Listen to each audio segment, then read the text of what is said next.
Алсу таңнар иле, яҡты көннәр иле, тыныш төннәр иле, Татарстан.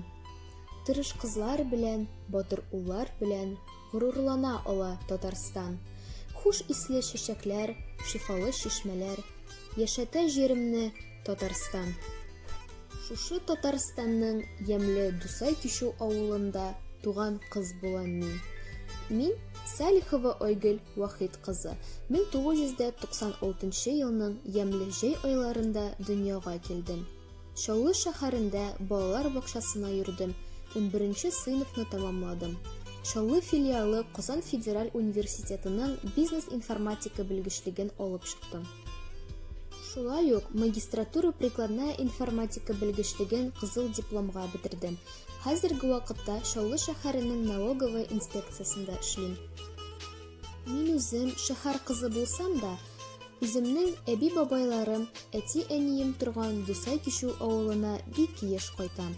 Ауыл клубында эшләп йөрөүсе Умырзая җыр һәм бию сөйөүселәр берләшмәсенә бик теләп йөрөйм, концертларда ҡатнашам. Кечкенәдән үк биергә яратам. Шуңа күрә бию түгәрәкләренә йөрдөм. Сәйәр бию ансамбленә йөрөп, бик күп шәһәрләрдә чыгыш ясадык. Грамота һәм маҡтау ҡағыҙҙары белән бүләкләндек.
Шива сюда, туган тел, и матур тел, әткәм әнкәмнең теле. Дөньяда күп нәрсә белдем, син туган тел аркылы.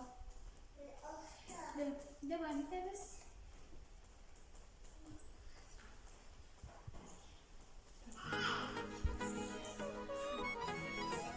Kimdəysə, şəxs görüşəm.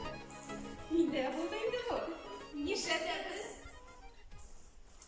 Elimiz eteş bunu kışkırsın hele. Evet. Kukuriku. Devam ederiz.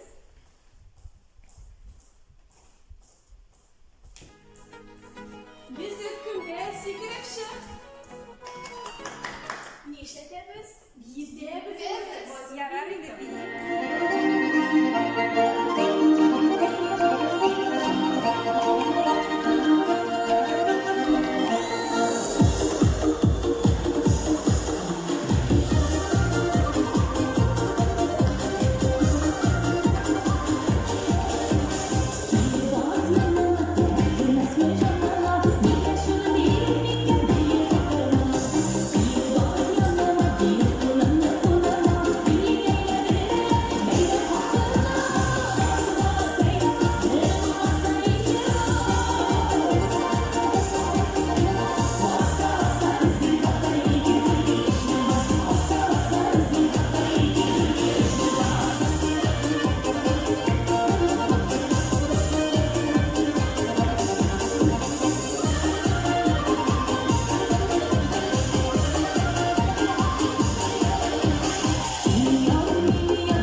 Bir beyrimde o'tmay bizda jiroqsiz ham beyusiz